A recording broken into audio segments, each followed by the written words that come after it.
Beginning in January of 1833, Joseph Smith was faced with a problem.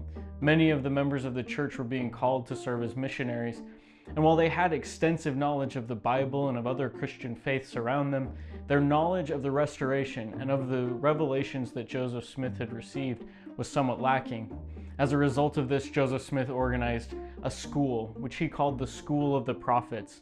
The School of the Prophets met here in this room on the second floor in the back of the Newell K. Whitney store.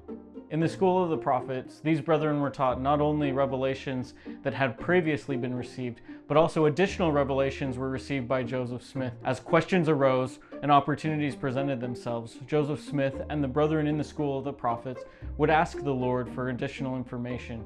That additional information often led to revelations received here in this room. Each morning, the brethren in the School of the Prophets would come in here. Many of them would light up cigars, pipes, or they would begin chewing tobacco. The room would fill with smoke, and the floors would become dingy as they spit their tobacco on the floors. After each meeting of the School of the Prophets, Emma and others would come into this room and be disgusted by what they found on the floor.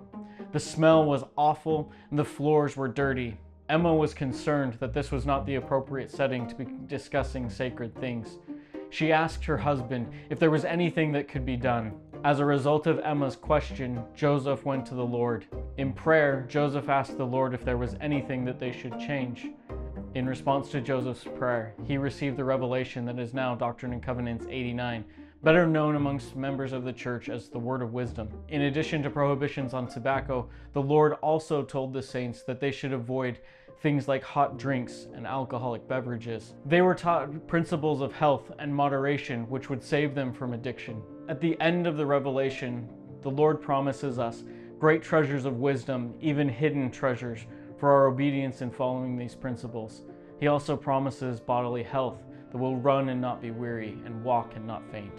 Over the years, church leaders have provided guidance on how to apply the principles of the Word of Wisdom into our lives. The church history topic on this section reads in part, "The Word of Wisdom, given in its early American context, did not anticipate or specifically address many substances that have since become common. Over time, church leaders have emphasized the underlying principles of the revelation, such as caring for the health of the body and avoiding addictive substances. In some instances, they have given specific guidance. For example, recreational drugs are forbidden by the Word of Wisdom, while authorized use of prescription drugs is permitted. The use of some substances, such as caffeine, has been left to the judgment of individual saints and is not prohibited as a requirement for receiving a temple recommend."